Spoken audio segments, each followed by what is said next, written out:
반갑습니다. 네. 제가 조금 상태가 좀 좋지 않아 가지고 좀 지금 약간 좀 몸살 감기 쪽으로 약간 온 것 같아요. 또 그래서 지금 굉장히 좀 많이 힘들더라고요. 또 힘들 때 여러분 어떻습니까? 저는 이렇게 요즘 계속 이렇게 힘들고 어려움이 올 때 이렇게 하나님을 이렇게 찾게 되더라고요. 그죠? 이렇게 하나님을 찾게 되면서 하나님에게 이렇게 집중하게 되는 그런 모습이 제 자신에게는 이렇게 많이 좀 느껴집니다. 이제 건강하고 괜찮을 때는 뭐 하나님이 함께 하시는 걸 내가 느끼기도 하지만 그것보다 그냥 내가 내 힘으로 사는 것처럼 이렇게 살아가는 모습들을 제가 많이 보다가 이럴 때마다 한 번씩 하나님은 이제 보여주시는 것을 깨닫습니다. 그러니까 네가 네 힘으로 산다고 내가 이렇게 한번 흔들어 버리면 아무것도 아닌 인생이 하나님의 은혜로 감사하면서 사는 것인데 그거를 잃어버릴 때가 많습니다. 그런 것을 요즘 또 최근에 많이 이제 느끼게 됩니다. 제가 그 청주에서 순천으로 처음에 왔을 때 그때 이제 하나님을 정말 가까이 많이 만났던 때가 있고 또 이제 여러 가지 시간들이 흘러가면서 또 이런 어려움들이나 여러 가지가 올 때마다 이게 하나님을 가까이 만나게 하시고 이렇게 알게 하시더라고요. 그래서 하나님이 나를 인도하고 계시고 제 발걸음을 함께 이끄신다는 것에 대해서 이제 좀 더 많이 발견하게 됩니다. 그때마다 결국은 우리가 하나님을 찬양하게 되고 그 영광을 하나님께 이제 돌리게 되죠. 그게 우리 신앙의 목적이기도 하고 또 모습이니까. 어차피 하나님 우리를 통해서 각자 개인을 통해서 크게는 몸된 교회를 통해서 하나님의 영광을 드러내는 것이 하나님의 뜻이기 때문에 우리는 사실 아무것도 아니죠. 뭐 제가 이렇게 몸이 또 안 좋고 또 여러분들 저보다 더 아프신 분들도 많이 있고 제가 그런 분들을 경험하지 못했기 때문에 저는 그런 것을 함부로 이제 말씀을 드릴 수는 없어요. 제가 뭐 그걸 믿음으로 얘기하지 이런 믿음의 어떤 차원이 아니라 육체를 가지고 있는 연약함에 대한 차원이다 이렇게 볼 수가 있습니다. 우리는 맹목적으로 무조건 믿음의 차원으로 모든 걸 이해하려고 하면 이제 성경을 오해할 수 있고 이제 그렇습니다. 그렇기 때문에 오늘은 이제 그런 부분을 저 가지고 잠시 좀 말씀을 좀 이렇게 함께 할까 합니다. 이미 주보에 성경 본문을 말씀을 드렸는데 한번 찾겠습니다. 본문을 한번 찾아보겠습니다. 창세기 32장이죠. 창세기 32장. 이제 한번 찾아보고 32장 24절이죠. 24절부터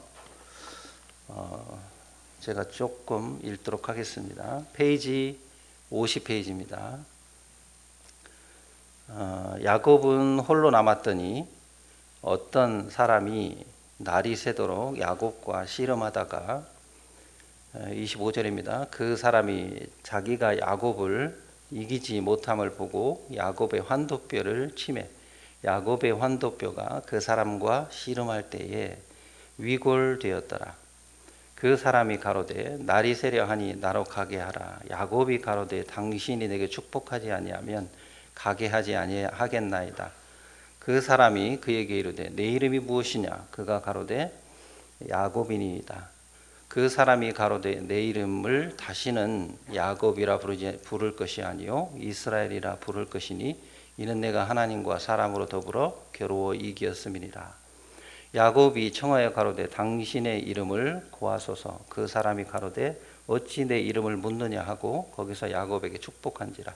그러므로 야곱이 그곳 이름을 브니엘이라 하였으니 그가 이르기를 내가 하나님과 대면하여 보았으나 내 생명이 보존되었다 함이더라. 자, 여기까지만 제가 읽었습니다. 오늘 제목은 여기 칠판에 있으니까 제가 한번 좀 써놓겠습니다.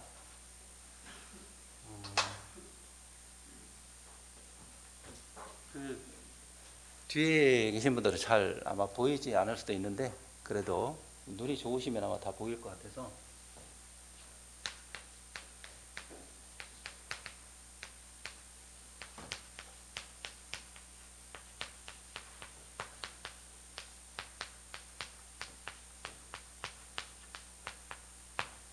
제가 좀 크게 좀 써놨습니다. 제목을요. 제목을 이렇게 써놓는 이유 아시죠? 왜 제가 제목을 써놓는다고 하셨죠? 칠판에 있으면? 그랬죠? 이렇게 혹시 조시다가 탁 쳐다보면 지금 축복에 집중하는 믿음에 대한 이야기를 하고 있구나. 이걸 좀 기억하시라고 제가 일단 써놨습니다. 그 축복에 집중하는 믿음을 가진 사람은 야곱이죠. 그래서 제가 야곱에 대해서 오늘 조금 이제 말씀을 함께 좀 교제를 나눠볼까 합니다. 약간 좀 이렇게 오늘 각도가 좀 약간 다를 수가 있어요. 왜냐하면 성경에 있는 대로 함께 좀 나누려고 하는데, 야곱이 좋은 사람인가요? 나쁜 사람인가요? 자, 이게 질문이 좀 어렵습니다. 그죠? 야곱이. 우리는 야곱을 마치 이렇게 빼앗고 나쁜 사람으로 이렇게 생각을 많이 합니다. 저도 과거에는 그렇게 생각을 했고요. 근데 성경을 보다 보니까 야곱은 빼앗은 적이 없어요. 성경을 자세히 보시면. 에서와 거래를 했어요. 제가 좀 이따 이제 그런 부분을 이제 교제를 좀 잠깐 나눌 거고요. 자, 이런 말씀을 드리기 전에 여러분이 먼저 좀 이렇게 이해를 하셔야 되는 부분이 있어서 제가 몇 가지를 먼저 앞서서 말씀을 좀 드릴게요. 첫 번째, 자, 문화적인 관점입니다. 첫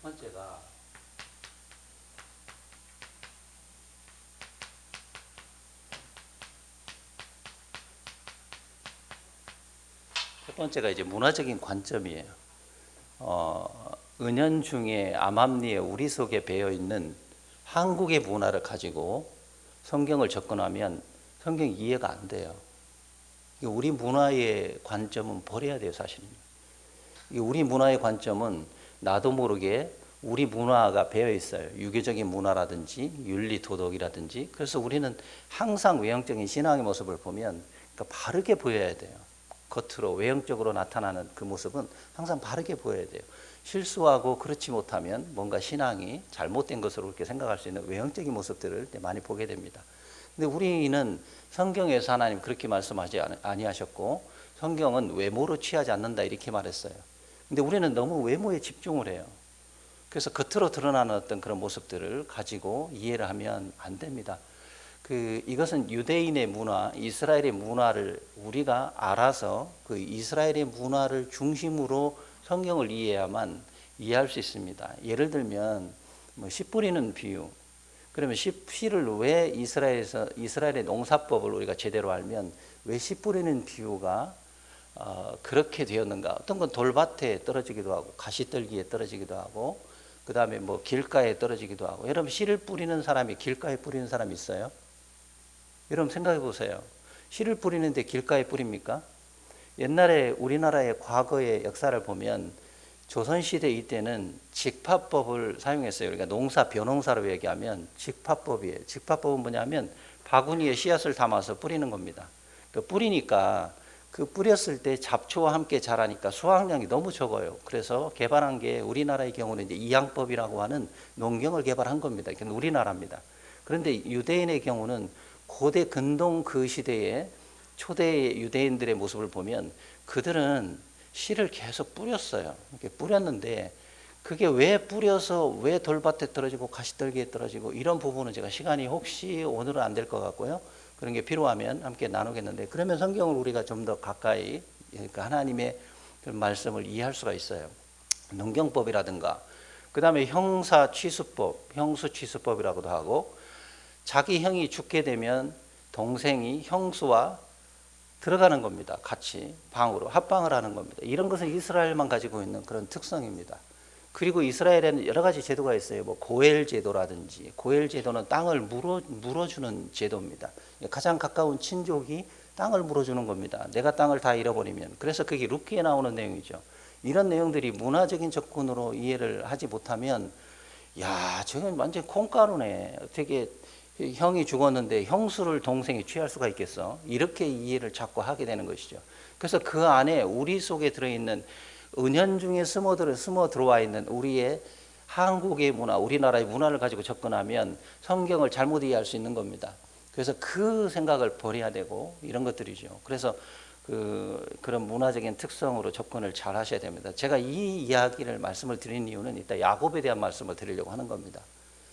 제가 네팔을 2번 정도를 가봤는데, 네팔은 교회에 올 때 어떻게 오냐면요, 체육복도 입은 사람도 있고 그리고 맨발로 딸랑딸랑 옵니다. 우리가 볼 때 맨발로 교회에 오면 어떤 것 같아요? 한국에서는 상상할 수 없는 이야기죠. 교회 오는데 맨발로 추리닝 입고 옵니까? 이게 뭔가 억압받는 느낌 안 듭니까? 성경은 외모로 취하지 말라 했잖아요. 근데 체육복 입고 좀 오면 안 됩니까? 슬리퍼 신고 오면 안 됩니까? 이거 우리 한번 생각해 보죠. 그러면 이제 오늘 잘못 오해하셔가지고 제가 뒷말 말씀드릴게요. 그렇게 신고 다니라는 이야기가 아닙니다. 저는 제 아들이 이제 지금 장성했지만 순천에 와가지고 교회 나갈 때마다 아들이 항상 했던 게 뭐냐면 체육복을 입고 슬리퍼를 신고 자꾸 교회를 가려고 나와요. 그래서 제가 절대 그렇게는 못 가니까 옷 제대로 갈아입고 나와라. 제가 항상 그랬거든요. 왜 그랬냐면 고린도서에 나오는 모든 것이 가하나 모든 것이 유익한 것이 아니요 하나님의 영광을 위해 유익한 게 아니다. 이것 때문에 제가 그렇게 신지 않는 것보다 그렇게 입고 신지 않는 게 좋아라고 이야기를 했던 겁니다. 그래서 나중에 이해를 하고 이제 바르게 입었는데, 근데 우리가 우리의 어떤 잣대를 가지고 네팔의 문화를 그대로 접근해 버리면 네팔 애들은 피곤해 버립니다. 안 된다는 이야기예요. 그래서 각자의 문화가 다 다르기 때문에 제가 그 언어를 또 지금 현재 이렇게 그 한국어를 이렇게 공부를 하고 연구를 하고 또 이렇게 강의도 하고 이렇게 하고 있는데, 그 한국어도 그냥 한국어를 배우는 게 아닙니다. 한국의 문화를 배우는 거예요. 한국의 문화를 모르면 한국어를 배워봐야 의미를 잘 모릅니다. 그래서 제일 먼저 저는 외국인들에게 한국의 문화를 가르치려고 하죠. 이런 것들이 이제 필요한 겁니다. 성경도 우리가 접근할 때 자기의 방식대로 자기의 우리의 문화를 가지고 자꾸 접근을 합니다. 이게 또 특히 연세 드신 분들 죄송합니다만 그렇다는 말은 아니지만 이렇게 나이를 점점 먹어갈수록 이렇게 너무 많이 이렇게 굳어져 있어요. 그러다 보니까 가지고 있는 고정관념이나 이런 것들이 너무 이렇게 굳어져 있는 모습을 볼 수가 있어요. 그래서 성경을 접근할 때 그렇게 접근하면 훨씬 더 여러분이 성경을 이해하고 보는 데 훨씬 유익하다. 그리고 또 2번째가 있어요. 2번째는 인간적인 관점입니다.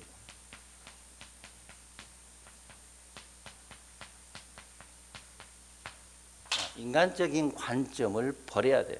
성경을 인간적인 그런 생각과 관점으로 보게 되면 이것도 오해가 되는 거예요. 그래서 우리는 대부분 신앙생활 할 때 이렇게 생각하면 안 됩니다.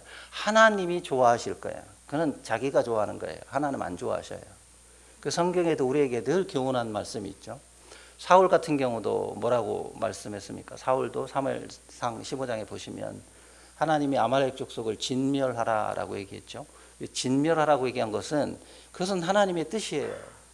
진멸하는 게 하나님의 뜻입니다.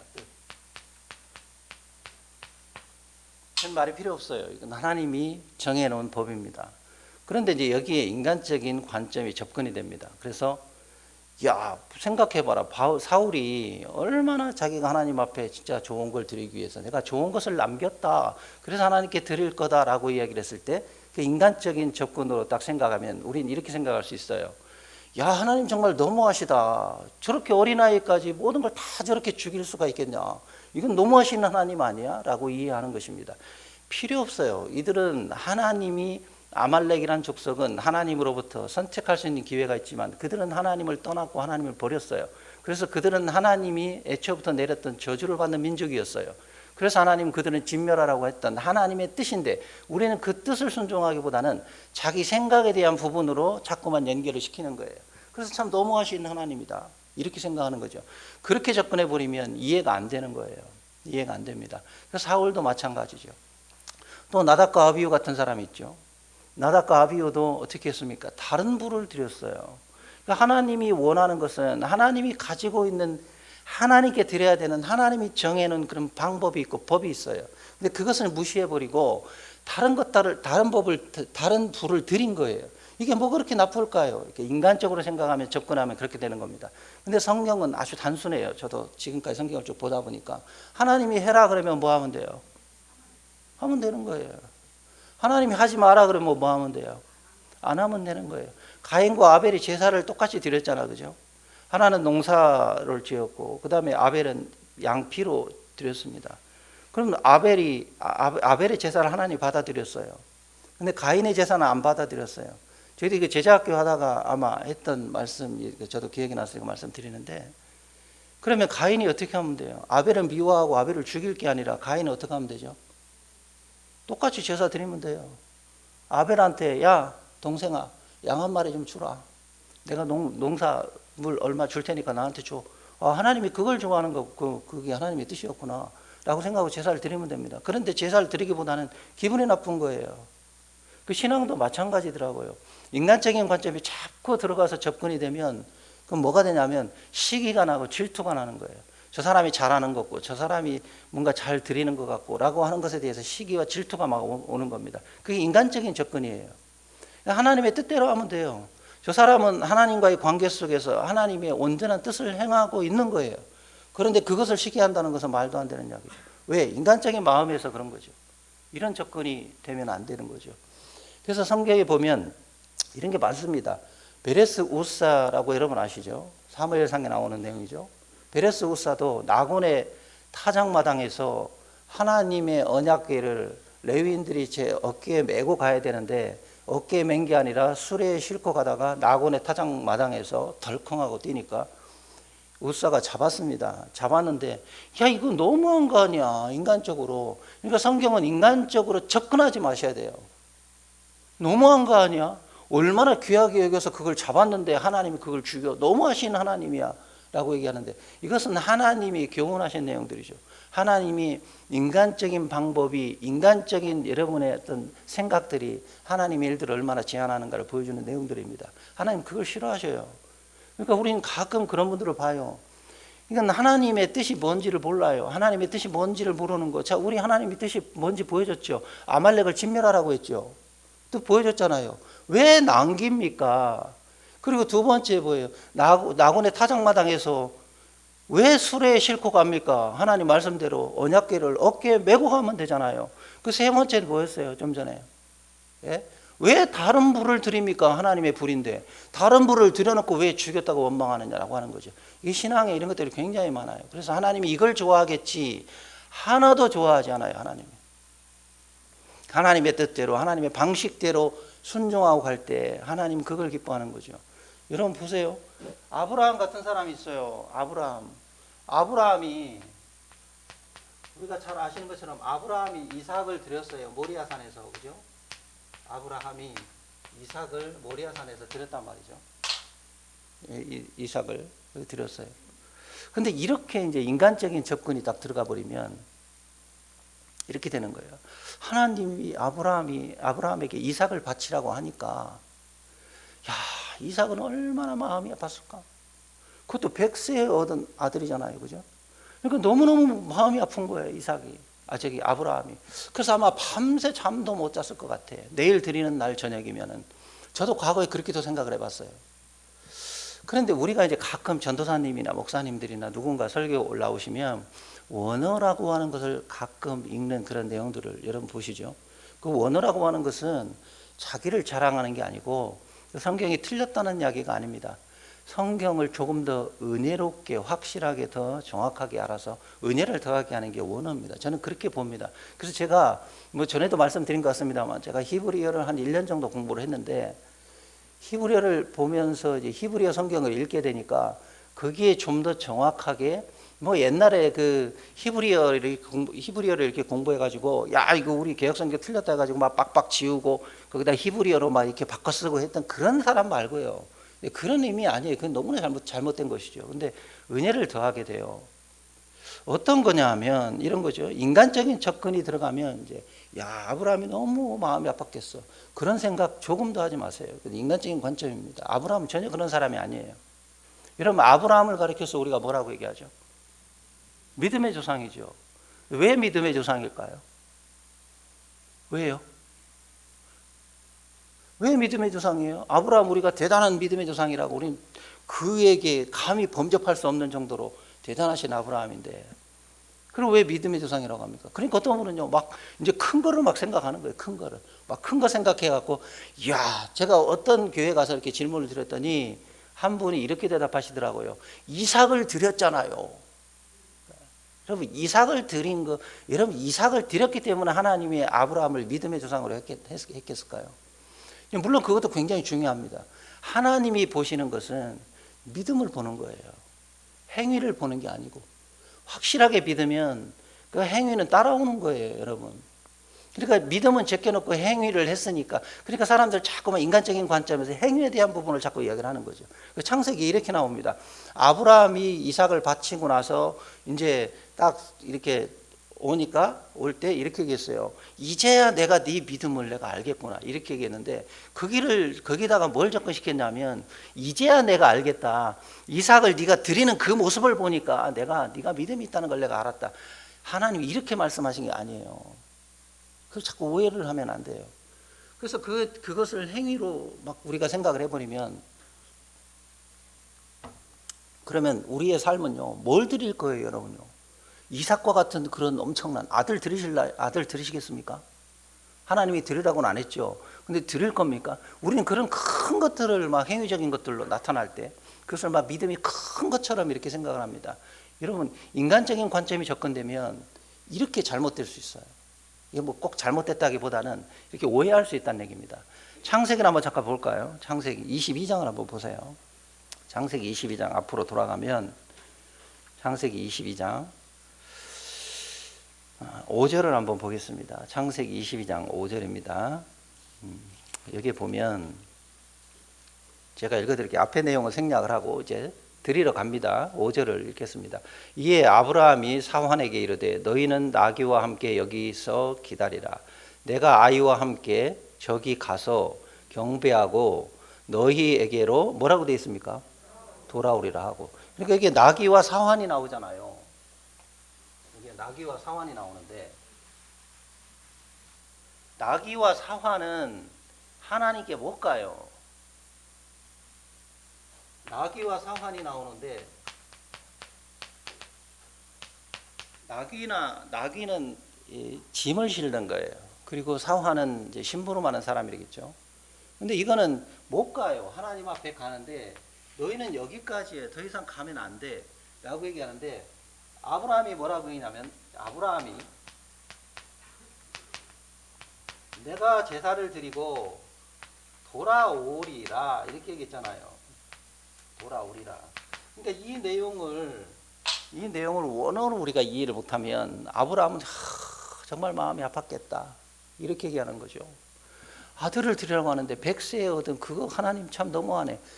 내가 이게 사라가 경수가 끊어지고 아들을 낳을 수도 없는데 하나님이 뭐 약 주고 병 주는 분이냐? 줬다 뺏었다 라고 얘기하는 분이냐? 이렇게 자꾸 이제 우리가 잘못하면 오해할 수가 있는 거죠.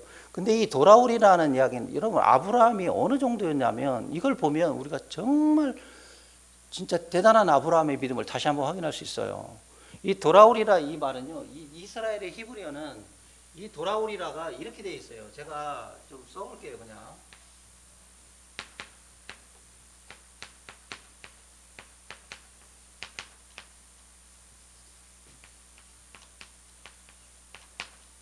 히브리어로 이렇게 씁니다.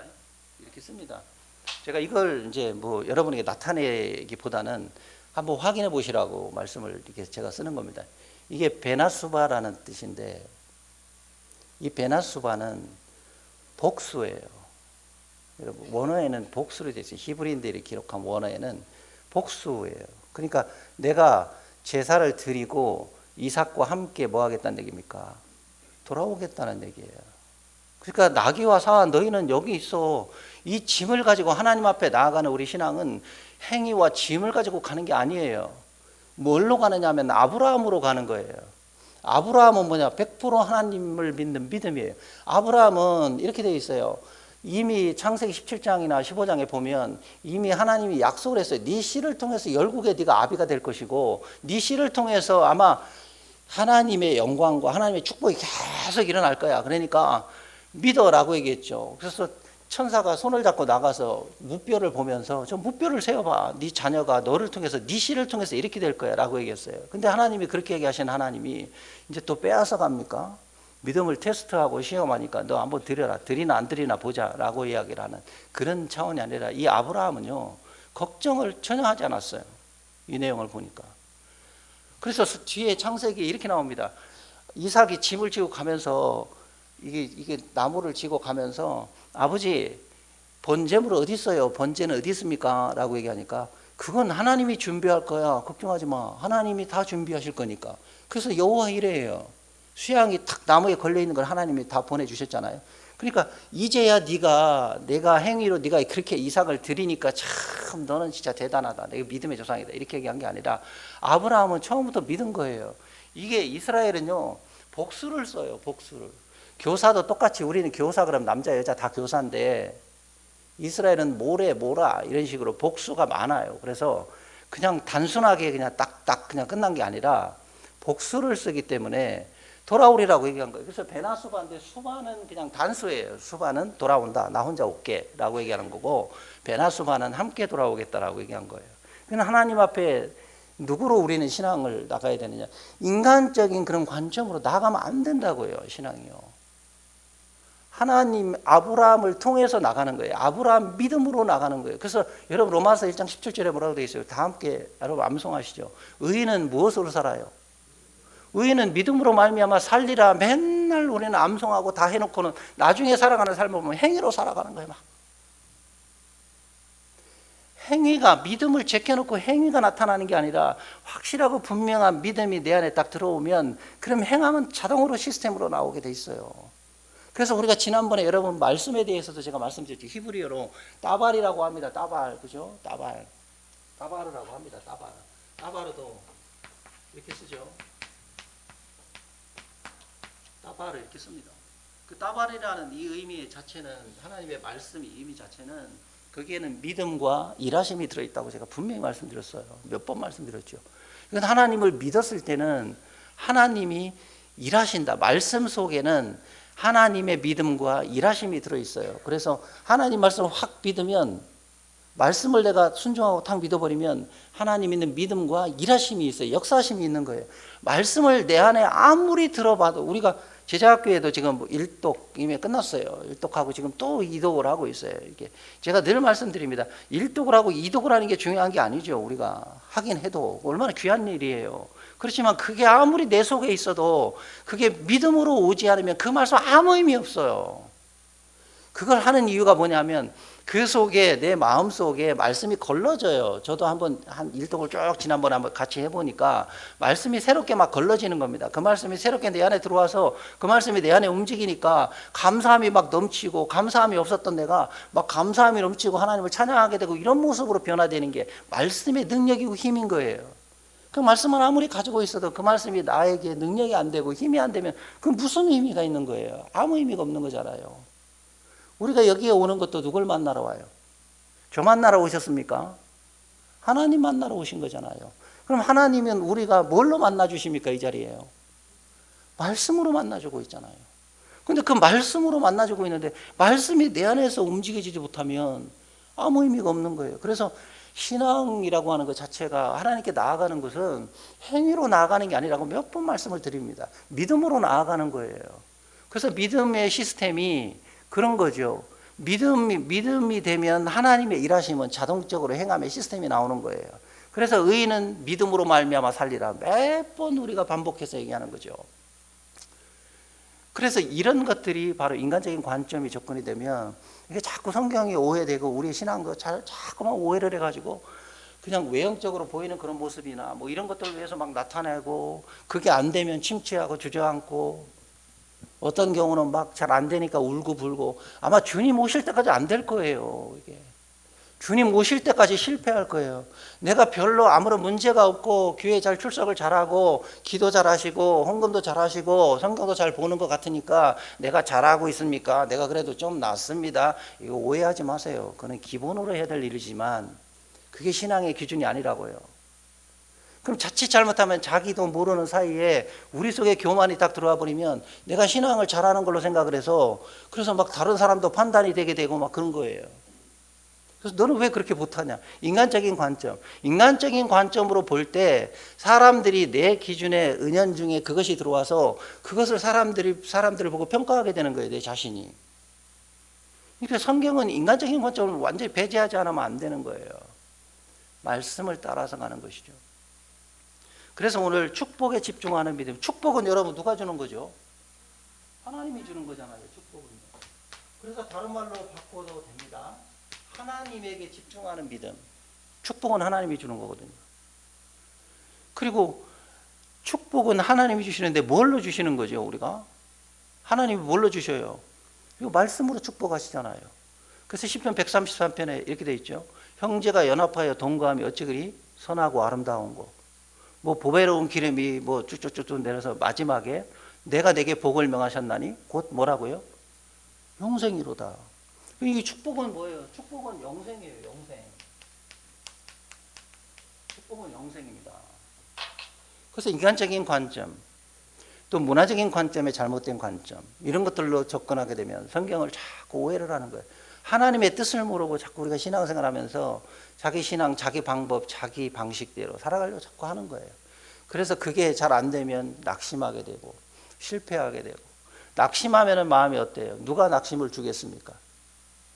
낙심 누가 주는 거예요? 이러면 하나님이 여러분에게 낙심을 주나요? 대답이 한두 번밖에 없네요.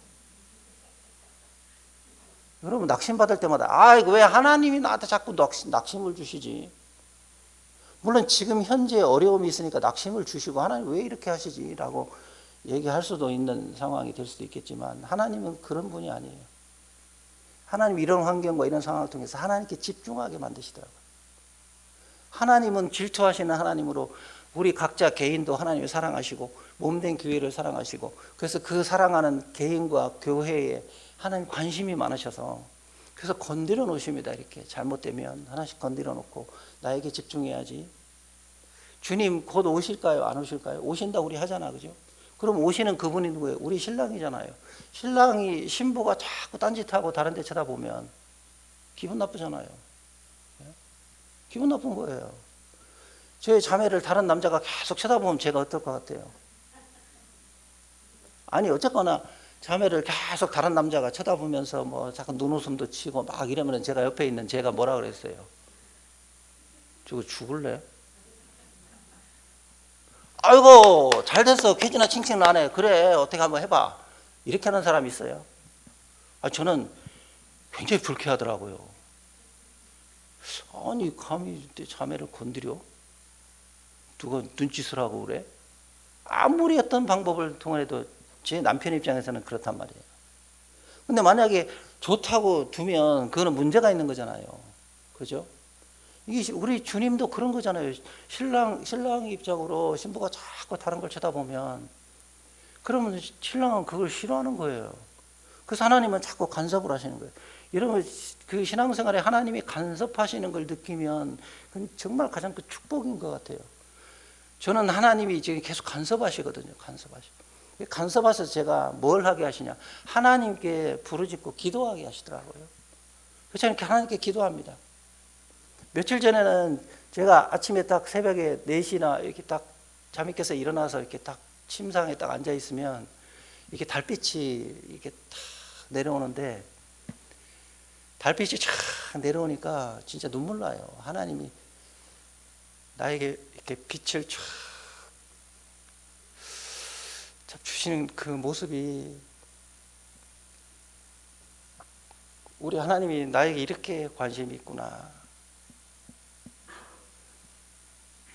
그래서 그게 하나님 앞에, 하나님은 이렇게 축복이잖아요. 영생. 하나님과 함께 이렇게 말씀과 함께 이렇게 있기를 원하시는구나, 이런 생각이 너무 많이 들어요.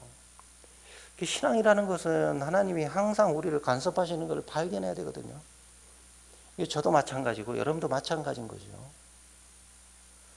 그걸 발견하지 못하면 그냥 뭐 종교 생활을 하는 사람이나 신앙생활을 하는 사람은 무슨 차이가 있어요? 아무 의미가 없는 거예요. 아무 차이가 없어요. 우리는 분명히 달라요. 하나님이 다르기를 원하시잖아요. 우리를 통해서 하나님의 영광이 나타나는데 그 영광이 뭐예요? 하나님의 간섭하심을 찬양하는 거잖아요. 그 당시에는 내가 힘들면 하나님을 찬양하기가 힘들어요. 저도 한번 경험해 보니까 하나님을 찬양하기가 정말 쉽진 않더라고요. 그래도 하나님에게 집중하게 만드시는 그 하나님을 보니까 그래도 하나님이 나와 함께 하시는구나 이런 생각이 좀 많이 들어요. 그래서 지난주 뭐 몇 주 굉장히 제가 막 힘들다 보니까 몸이 막 그냥 괴로웠어요. 막 그냥 진짜 막 혼자 침상에서 막 이렇게 둥글기도 하고 막 이런 상황이 딱 되니까 하나님, 제가 이런 생각까지 했어요. 하나님, 뭐 이제 저는 하나님이 아직 젊지만 하나님 이제 취해 가실 때가 됐나요? 뭐 별 생각을 다 하죠. 뭐 그러면 이제 하나님 보면 아이고야 웃긴다 이렇게 생각도 하시겠지만 그래도 그걸 다 음성을 다 받아주시고 들어주시면서 걱정하지 마라고 하는 하나님의 음성을 또 우리가 듣게 되면 또 기쁨이 오는 거죠. 보니까 또 제가 여러 가지 검사를 하고 하니까 또 별로 또 크게 뭐 아직 뭐 정확하진 않았지만 그 결과나 이런 것들을 이제 앞으로 보게 되면 뭐 크게 문제가 없이 이렇게 지나가는 이런 것들도 이제 볼 수 있고 제가 계속적인 그런 모습들이 저에게 있었거든요. 계속 백신 맞아 1차 부작용 왔죠. 막 호흡하기 힘들었죠. 뭐 위장 다 이렇게 구멍이 나고 막 피가 흐르죠. 막 그러니까 막 제가 어떨 땐 식사를 못 하고 막 이러니까 너무 힘들고 괴롭고 또 머리도 아프고 막 이런 상황들을 계속 하나님 주시니까 그러니까 이렇게 너무 힘들 때는 차라리 근데 제가 그런 생각했어요. 이렇게 몸이 진짜 아프셔가지고 고통이 있는 그분들은 참 정말 얼마나 아팠을까 이런 생각을 좀 해보게 돼요. 이건 제가 경험하지 못했기 때문에 뭐 그걸 믿음으로 이겨내야지 라고 얘기하는 그건 너무 오바예요. 그거는요 절대 그럴 수가 없어요. 육체의 고통을 믿음으로 이겨낸다고 믿음으로 물론 기적과 이적을 하나님 보여주면 그렇게 할 수도 있겠지만 육신은 또 육신이에요. 하나님 의사를 통해서 일하실 수도 있고 하나님이 병원을 통해서 우리를 통해 역사해서 그 고침을 줄 수도 있고 여러 가지 방법들이 있는 것이지 그냥 맹목적으로 인간적인 자기들 생각에서 내 관점에서 나온 그런 방법에 믿음을 동원해서 믿음으로 살아가면 되는 거야 라고 얘기하면 그게 정말 한마디로 웃기는 이야기예요. 절대 그럴 수 없어요. 그건 교만일 수 있습니다. 그래서 하나님은 각자 그렇게 일해 가시고 하나님이 항상 그렇게 가까이 간섭하시는 이게 정말 신앙에서 중요한 것 같아요. 그래서 신앙은 인간적인 관점으로 접근하는 것도 아닙니다. 꼭 하나님의 말씀에 따라서 순종하고 단순하게 접근하는 것입니다. 그래서 오늘 축복에 집중하는 믿음이 어떤 사람인가, 야곱이 어떤 사람인가 이걸 좀 보려고 하는 거예요. 그래서 아브라함을 제가 잠깐 말씀을 드렸던 거예요. 우리 여러분 제가 이거 히브리어 써도 잘 모르셨잖아, 그죠? 제가 순천에서 우리 성도님들하고 이제 말씀을 할 때 제가 이 말씀을 좀 딱 드려서 딱 쓰니까 자매님 한 분이 목사님 그 글자가 맞는지 틀리는지 우리가 어떻게 알아요? 이렇게 얘기하신 분이 있어요. 그래서 제가 샬롬 이것도 다 쓰고 그 창세기 이렇게 내용을 쭉 읽고 막 하니까 가짜인 줄 알아요. 그래서 틀렸는지 제가 어떻게 알아요? 라고 얘기하는데 어처구니가 없어요. 뭐 틀렸으면 어쩔 거예요. 어차피 모르는데. 그렇다고 제가 그걸 뭐 증명해서 보여주는 것도 그렇고. 근데 그게 중요한 게 아니잖아요. 이게 중요한 게 아니잖아요. 돌아오리라고 했던 아브라함의 믿음이 중요한 거예요. 아브라함은 인간적인 그런 믿음으로 살아온 사람은 아니에요. 물론 실패를 했던 그런 관점들이 나오긴 합니다. 그렇지만 아브라함은 확실하고 분명한 믿음 가운데 우리에게 보여주는 교훈이에요. 주님에게 나아갈 때는 믿음으로 나가는 거예요. 그래서 맨날 의인은 믿음으로 산다라고 얘기하는 거죠. 이스라엘 사람들은요, 얘기할 때 제가 공교롭게 이스라엘도 2번 이렇게 갔다 왔는데 이스라엘 사람들은 딱 2가지 말씀이 있어요. 너는 목숨을 다하고 마음을 다하고 힘을 다하여 너희의 여호와 하나님을 사랑하라. 이게 첫 번째고요. 그리고 그들이 꼭 쓰는 말이 있어요. 아브라함의 하나님, 이삭의 하나님, 누구의 하나님? 야곱의 하나님. 자 보세요. 그래도 아브라함과 이삭은 그래도 좀 뭔가 좀 대단한 것 같아요. 이삭 같은 경우도 이삭도 굉장히 대단하죠. 막 그냥 블레셋이 뭐 우물을 아브라함한테 받았던 우물을 막 파면 또 그 팍 엎어버리면 또 그걸 참고 다른 데 가서 파고 막 이런 내용들도 많이 나와요. 이삭은 정말 대단한 사람이죠. 그럼 보세요. 아브라함의 하나님, 이삭의 하나님, 야곱의 하나님. 자, 아브라함과 이삭은 그래도 뭔가 조금 하나님 보실 때 대단해 보이는 것 같아요. 근데 야곱은 뭐한 사람 같이 보여요. 야곱과 에서 사건을 우리가 얘기하죠. 이 야곱을 자꾸 이렇게 속이는 사람들, 그 빼앗는 사람으로 얘기하는데, 에서는 에돔, 그래서 그렇게 성경에 나오고, 야곱은 뭘 잡았다? 에서에 뭘 잡았어요? 발꿈치를 잡았다. 그 발꿈치를 잡은 게 나쁜 건가요? 성경 어디 나와요? 근데 어떤 경우 이렇게 생각을 자꾸 하는 거예요. 발꿈치를 잡아 성질이 급해가지고 야곱이 먼저 나가려고 지가 형보다 먼저 나가려고 딱 발꿈치를 잡았다 이렇게 어디 나와요? 그런 게 어디 나오냐고요. 성경 어디도 없어요. 근데 야곱을 자꾸 오해를 해요. 그래서 야곱은 자꾸 빼앗고 속였다 뭐라고 얘기하는데요. 여러분 야곱이 뭘 빼앗았어요?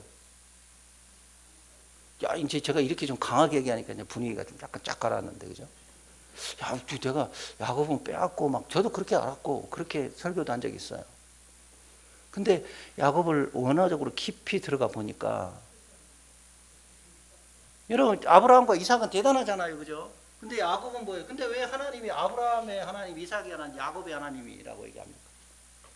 야곱은요 막 속이고 빼앗고 막라고 얘기하고 발꿈치 잡았으니까 막 그냥 나쁜 사람의 어떤 대명사 저렇게 나쁜 사람의 대명사로 저 야곱도 저런 모습으로 살았는데 자 여기에 인간적인 관점이 탁 접근합니다.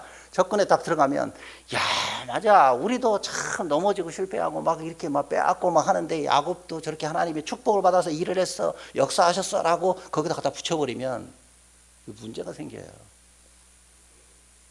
하나님은 이스라엘 사람들 유대인들의 역사를 볼 때 하나님이 정말 깨끗하고 흠없는 사람들을 쓰셨어요. 매일 자기 방식대로 빼앗고 막 이런 사람이 쓴 게 아니고 여러분 생각해 보세요. 야곱이 있잖아요. 야곱이 팥죽 한 그릇으로 이렇게 속여갖고 막 장자의 명분을 빼앗았다. 장자는 축복이에요. 여러분 우리 장자예요, 차자예요? 여러분 우리 장자입니까? 우리 장자잖아요. 예수님을 통해서 우리는 접붙임을 받았고 양자가 됐고 장자예요. 장자가 아니면 축복을 안 해요. 지금 성경에서 얘기하는 거 뭐냐? 에서와 야곱이 나오는데 축복을 얘기하는 거 지금 축복. 이건 뭐냐면 구원에 대한 얘기예요. 생명에 대한 말을 하고 있는 거라고요. 어떻게 구원받아요, 우리가? 야곱은 뭐 했어요? 야곱은 자기가 원하는 대로 했어요. 엄마가 시키는 대로 했어요. 엄마가 시키는 대로 했어요. 심지어는 성경에 야곱은 이렇게 얘기합니다. 제가 속이는 자입니까? 아버지를 제가 속이고 그걸 어떻게 그렇게 할 수 있습니까? 라고 야곱은 얘기해요. 오히려 성경에 이렇게 나옵니다. 근데 그걸 다 무시해버리면 인간적인 것이 접근이 되면 그렇게 되는 거죠. 만약에 야곱이 말이에요. 여러분 생각해 보세요. 야곱이 제가 속이는 자입니까? 저는 그렇게 못합니다. 그럼 야곱은 축복 받아요? 못 받아요? 못 받아요. 그러니까 리브가가 이렇게 얘기합니다. 너는 다른 거 필요 없어. 내가 시키면 시키는 대로 해. 라고 얘기한 거죠. 그래서 야곱은 그대로 한 거예요. 그대로. 리브가가 시킨 대로 그대로 한 겁니다. 성경에도 그렇게 나와요. 근데 이렇게 얘기합니다. 창세기 27장을 한번 볼게요. 창세기 27장.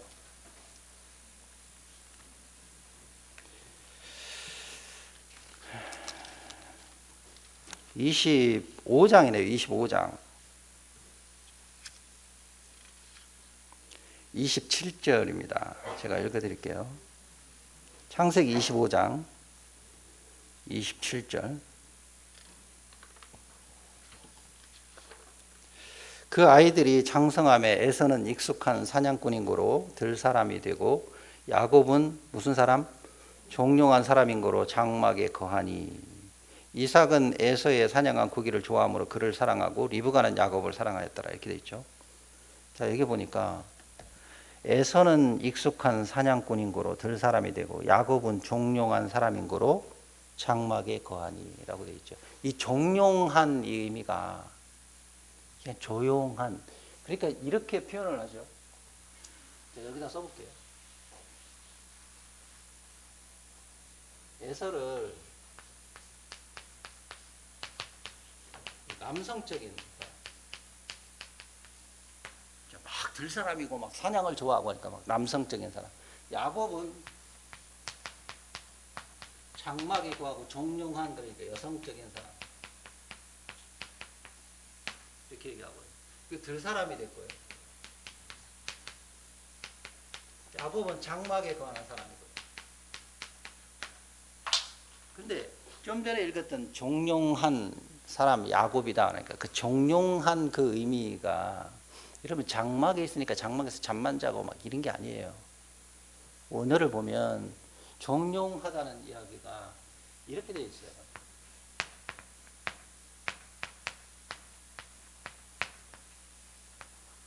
이건 탐이란 뜻입니다. 탐. 탐은 무슨 뜻이냐면 완전한 이런 뜻이에요.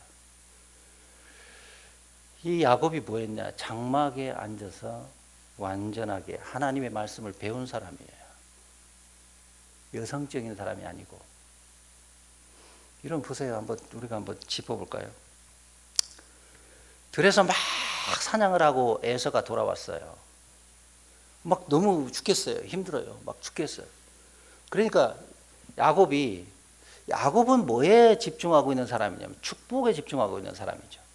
축복에. 야곱의 머릿속에는 오히려 축복, 어떻게 하면 영원한 생명을 얻는가에 대한 내용을 머릿속에 가지고 있던 사람이에요. 여러분, 우리가 구원받을 때도 어떻게 가요? 우리 속 사람은 뭐예요? 저는 이상훈이지만 제 이상훈 이 사람 앞에 뭐가 발라져 있어요? 예수님의 뭐가 발라져 있죠? 피가 발라져 있는 거예요. 이게 축복이고 이게 주님 앞에 나아가는 방법이에요. 이게 구원에 대한 방법이에요. 그래서 야곱은 양털을 갖다가 털을 가리우고 하나님 앞에 나아간 거예요. 리브가가 시켰잖아요. 그 리브가가 이렇게까지 얘기합니다. 저주는 나한테 넘기고 너는 빨리 가. 저주는 주님께 넘기고 너는 하나님 앞에 나와. 이걸 얘기하고 있는 거예요, 지금. 그러니까 그게 관심이 집중되어 있는 사람입니다. 그래서 에서가 막 들사람으로 막 돌아다니고 사냥하다 배가 고파요. 그러니까 야곱이 어떻게 했어요? 형, 이게 에서가 야, 네가 그 끓여놓은 팥죽 그거 붉은 거 그거 나 좀 줄래? 그러니까 그러면 형, 얘가 그러면 이거 줄 테니까 축복권 나한테 줄래? 그러니까 그래, 축복권 너 가져라고 얘기했어요. 근데 성경에는 오히려 우리가 그걸 배제해 놓는 경우가 많습니다. 오히려 하나님은 그 뒤에 뭐냐? 에서는 바로 창세기에 뭐라고 나오냐면 에서는 축복권을 경홀히 여겼다 이렇게 나옵니다. 여러분, 축복권을 경홀히 여겨버리면 구원을 못 받아요. 생명을 얻을 수가 없어요. 우리도 구원받을 때 내가 하나님 앞에 죄인이라는 사실을 발견했을 때 하나님 앞에 매달리지 않으면, 목숨 걸고 매달리지 않으면 우리가 구원을 받을 수가 없는 거예요. 자기 생각, 인간적인 방식이 딱 들어가 버리면. 자, 근데 보세요. 여러분 생각해 보세요. 에서가 이제 축복권을, 장자권을 넘겼어요. 그럼 넘기면 이제 그 장자권을 누가 받았어요? 야곱이 받았죠? 빼앗았어요? 거래했어요, 거래. 그리고 지가 빼앗겼다는 이런 표현으로 하기 싫으면 거래를 안 하면 돼요. 안 주면 되거든요. 근데 야곱이 바보 같은 사람입니까? 에서가 바보 같은 사람인 줄 아세요? 에서는 똑똑한 사람이에요. 얼마나 똑똑했냐면, 야, 내가 장자권을 너한테 준다고 넘어가긴 하겠냐? 이렇게 생각한 거죠. 우리 여러분 구원도 마찬가지잖아요. 여러분 구원 받았어요? 구원 받았습니까? 내놔요. 어디 있어요? 어디 있습니까? 아니, 밖에 나가서 사람들에게 야, 나 구원 받았어요 라고 얘기하면 그 사람들이 뭐라 그래요? 내놔봐, 구원 받은 거. 뭐 있어요? 증서 뭐가 있어요? 그러면 야곱과 에서가 거래를 했다고 칩시다. 거래를 했는데 그럼 증서가 있어요? 뭐라도 써놓든지. 요즘 뭐 무슨 계약서 각서를 써가지고 지장까지 딱 찍든지. 그때 인주가 없으니까 뭐 지장을 못 찍겠나? 그럼 뭔가 이 증서가 있을 거 아니에요. 증서도 없어요.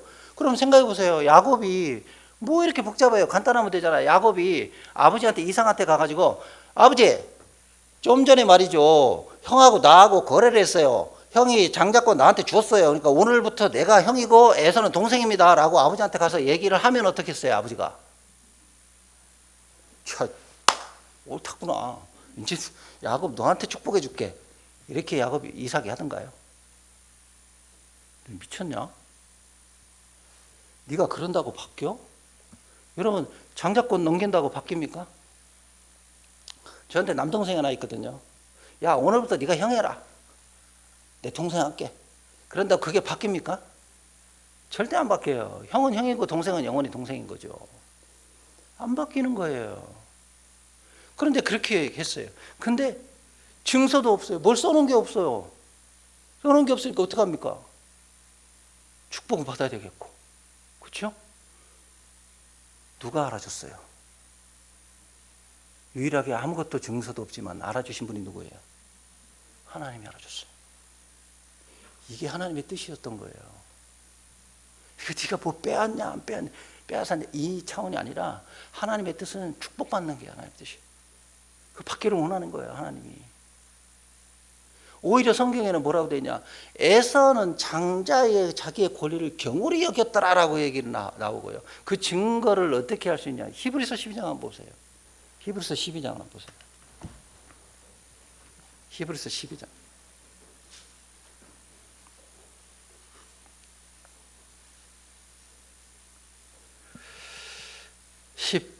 16절입니다. 히브리서 12장 16절요. 에서는 하나님이 가장 싫어한 것을 한 거예요. 이렇게 나와 있어요. 12장 16절입니다. 음행하는 자와 혹 한 그릇 식물을 위하여 장자의 명분을 판 에서와 같이 무슨 자? 망령된 자가 될까 있을까 두려워하라. 오히려 하나님은 에서에게 망령된 자라고 얘기했어요. 아무도 알아주지 않았는데. 근데 이런 부분이 이렇게 나와요. 창세기에 보면 에서가 이제 와갖고 축복이 끝났어요. 야곱에게 축복이 다 끝나고 났는데 에서가 왔어요. 에서가 와가지고 왜 내 축복을 안 남겨놨습니까? 아버지 왜 그렇게 했습니까? 라고 통곡하고 있을 때 이삭이 이렇게 얘기합니다. 네 동생 야곱이 빼앗았다라고 나옵니다. 야곱이 네 축복을 와서 빼앗았다는 얘기 나옵니다. 이 예우 제가 70인역 성경도 이렇게 봤거든요. 70인역 성경에 그게 뭐라고 나오냐면 빼앗은 게 아니고요. 야곱이 지혜로 와서 축복을 받았다 이렇게 나와요. 그 부분이. 근데 우리는 인간적인 생각을 한번 해보세요. 야곱이 나빴다, 잘못됐다, 빼앗았다라는 그런 이야기는 없어요. 그냥 거래를 한 거예요. 그리고 누가 시키는 대로, 리브가가 시키는 대로. 우리 구원 어떻게 받았어요? 리브가가 시키는 대로 했잖아요. 그죠? 성령이 인도하시는 대로. 성령이 깨닫게 해서 알게 했고요. 근데 성경에 보면 뭐가 나오냐면 이제 탈굼이라는 게 나와요. 탈굼. 여러분 탈굼이나 야살의 책이라고 들어보셨습니까? 야살의 책은 어디 나오냐? 여호수아. 여기에 보면 야살의 책에 기록되지 않았느냐라고 나옵니다. 근데 이 탈굼이라는 게 뭐냐면, 여러분 탈굼 들어보신 분도 있고 못 들어보신 분도 있을 텐데, 이 탈굼이라는 이 내용은 뭐냐면 유대인들이 바벨론에 포로로 잡혀가서 70년 동안 있는 동안에 다시 70년이 끝나고 포로 생활을 마치고 나라로 돌아왔을 때 초막절날 에스라가 설교를 쭉 하는데 뭘로 설교를 했냐면 히브리어로 설교를 쭉 했어요. 히브리어로 설교를 쭉 하니까 히브리어를 70년 동안 노예로 살다가 다시 돌아오니까 히브리어를 잃어버린 사람들이 대부분이었어요. 이스라엘에 가보세요. 지금 이스라엘은요 영어를 쓰지만 히브리어 자기 나라 말인데도 히브리어를 못하는 사람들이 많아요. 지금도. 그래서 영어를 쓰는 사람들이 많습니다. 의외로. 근데 이 에스라가 초막절 때 설교를 쭉 하니까 이걸 히브리인들이 포로 마치고 돌아왔던 히브리인들이 이걸 못 알아듣는 거예요. 그러니까 이 레위인들이 이것을 아람어로 번역을 해줬어요. 아람어는 그 당시에 공통어였어요. 그러니까 아람어로 쭉 번역을 해준 겁니다. 탈굼은 뭐냐면 히브리어를 아람어로 통역해 놓은 것이 탈굼입니다. 근데 이 탈굼도 성경같이 똑같이 있어요. 창세기 25장 27절 그대로 있고요. 그리고 그 창세기 25장 27절에 이렇게 나옵니다. 그 아이들이, 제가 여기다 적어왔는데요. 그 아이들이 자라서 에서는 사냥꾼이 되어 들로 나갔으나 야곱은 온전한 사람으로 가르침의 집에서 섬기고 있었다. 이 야곱은 자기 아버지 아브라함과 자기 아버지 이삭과 할아버지 아브라함이 이 야곱이 13세, 13세까지 살아가는 동안 아브라함이 함께 있었어요. 그 밑에서 장막에 앉아서 그냥 잠만 잔 게 아니고 아버지 아브라함과 이삭을 통해서 하나님의 말씀에 집중하고 그 말씀을 잘 교육하고 들었던 사람이에요. 이게 막 빼앗고 막 이런 사람이 아니라, 이 히브리어에는요, 이 탐이라는 말이 딱 3군데 정도 나옵니다. 탐은 욥기 성경에 보면 우스 땅에 이와 같이 온전한 사람이 없다라고 할 때 그 온전한 그 뜻도 탐이에요. 똑같이 탐을 씁니다. 그리고 이스라엘은 바다나 호수나 다 똑같이 얌이라고 씁니다. 얌. 구분이 없어요. 그런 내용이. 그러니까 탐이란 뜻이 온전한 뜻입니다. 그러니까 그 탈곰에 보면 그렇게 돼 있어요. 야살의 책에도 보면 이렇게 나옵니다. 야살의 책의 야살의 뜻은 승리한, 올바른 이런 뜻입니다. 그 야살의 책은 여호수아와 사무엘에 이렇게 나오는데, 사무엘 성경에 나오는데, 그 야살의 책은 창세기, 출애굽기, 여호수아의 내용이 기록되어 있어요. 그 야살의 책이라고 하는 것은. 근데 이 야살의 책에는 이렇게 나옵니다. 에서는 교활하고 속이는 자요, 들에서 노련한 사냥꾼이었다.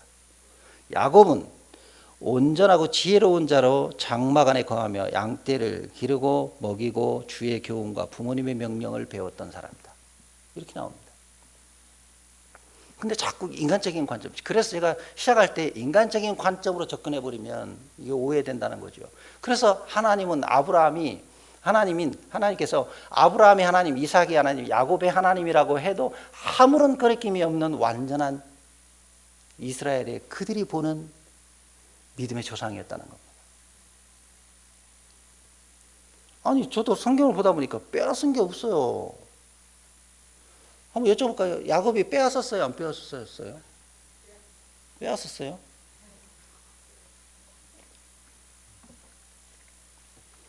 야곱이 에서가 제가 줬잖아요. 그죠? 그러니까 탈곰이나 야살의 책에는 이렇게 기록되어 있어요. 축복은 영생을 의미하는 거예요. 이 야곱과 에서 이야기는 야곱이 뭐 나쁜 사람이고 뭘 빼앗고 안 빼앗고 이런 차원이 아니고요. 이것은 영생에 대한, 생명에 대한 얘기를 하는 거예요. 이것은 하나님이 축복을 주시기 때문에, 하나님의 말씀으로 우리에게 축복을 주기 때문에 우리의 삶이 하나님의 말씀에 집중하는 삶이 되어야 된다는 얘기입니다. 누구처럼요? 야곱처럼. 그런데 하나님의 말씀에 집중하는 삶이 되려면 어디에 있어요? 장막에 거하는 거예요. 장막에 거한 사람이 하나님의 말씀에 집중을 하지, 장막에 거하지 않은 사람이 하나님 말씀에 집중할 이유가 없어요. 그럼 제가 그것을 국한적으로 이 몸된 교회라고만 표현하지는 않겠습니다. 근데 기본적으로 이 몸된 교회 안에 우리가 하나님에게 기쁨이 되고 하나님에게 드림이 되기 위해서 이 자리에 오는 것이지, 여기 마땅히 그냥 뭐 내가 오늘 주일 됐으니까 여기로 오고 뭐 이런 차원이 아니에요. 이 야곱은 목숨을 걸고 축복을 받기를 원했던 것이죠. 목숨을 건 거예요. 우리 구원도 마찬가지고 우리에게 생명을 얻는 것도 마찬가지예요. 목숨 걸고 얻는 거예요. 우리가. 여러분 목숨 안 걸었어요? 여러분 보니까 목숨을 안 거셨나요? 구원받을 때 그냥 예수님이 그냥 그렇게 하셨네, 딱 뭐 이렇게 하신 부분도 있겠지만은 이게 목숨을 걸지 않으면 안 되는 거예요. 그리고 야곱은 씨름했잖아요. 누구와? 천사와 씨름했어요. 왜? 에서가 자기가 축복을 못 받고 이제 야곱을 내가 가만두지 않겠다고 죽이겠다라고 얘기하니까 이 야곱이 리브가를 통해서 이제 라반에게로 가잖아요. 거기서 20년 살잖아요. 20년 살면서 오직 야곱은 축복에 대한 관심이 있었어요. 그래서 하나님께 기도할 때도 야곱은 하나님의 에서를 피하게 해주세요라고 기도하지 않았어요. 하나님 축복을 받을 수 있도록 꼭 해주세요 라고 얘기했죠. 에서를 대하는 방법도 주의 사자가 나타나서 하나님 앞에 알려주죠. 그런데 보세요. 이 야곱이 축복을 이렇게 받았잖아요. 야곱이 축복을 받고 살아가는 삶이 어땠어요?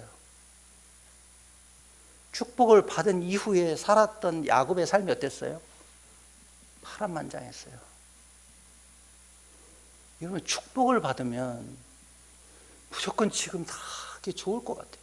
축복을 받았으니까요. 그런데 축복을 받은 사람의 야곱의 삶은 이거는 도저히 상상할 수 없는 삶이 이어졌어요.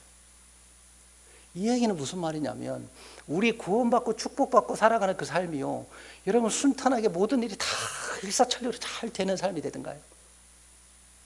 축복받고 난 삶은요 험난한 거예요. 주님으로부터 우리가 생명을 얻고 구원을 얻고 난 이후에 우리의 삶은요 정말 험난한 그 길들이 계속되는 거예요. 이게 축복받은 사람들의 삶이에요.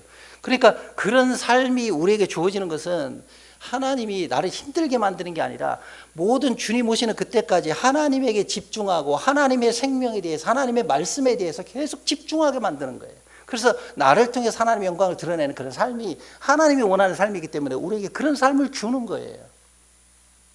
그런데 하나님과 전혀 관계없고 하나님이 간섭하신 거, 하나님이 나와 함께 하심을 모르면 이게 고난인지 아무것도 모르고 그냥 세상 사람들 사는 것처럼 흘러가는 거예요. 그게 신앙인 것처럼 말이죠. 그건 신앙이 아니에요. 정말 주님에게 집중되어 있고 주님의 말씀에 집중되어 있는 사람이라면 정말 그 길은 어렵고 힘든 길이 내 안에 열려지게 돼 있어요. 이게 전도도 마찬가지잖아요. 우리가 전도도 여기 다음 달에 또 전도 집회 한다고 제가 들었습니다. 전도도 내가 입을 열지 않으면 우리 목숨 걸고 여는 거예요. 입을요. 목숨 걸고 여는 겁니다. 왜? 축복에 관심 있고 생명에 관심 있고 말씀에 관심 있는 사람은 목숨을 걸고 여는 거예요. 하나님 앞에 항상 관심 있는 사람. 이제 그게 아니면 되면 되는 거고 안 하면 안 되는 거고, 해보니까 안 되더라, 뭐 된다 안 된다, 대충 이렇게 살아가는 그런 사람이에요. 별로 하나님에게 집중되지 않은 이 에서와 같은 사람이에요. 에서와 같은 망령된 자가 있을까? 두려워하라.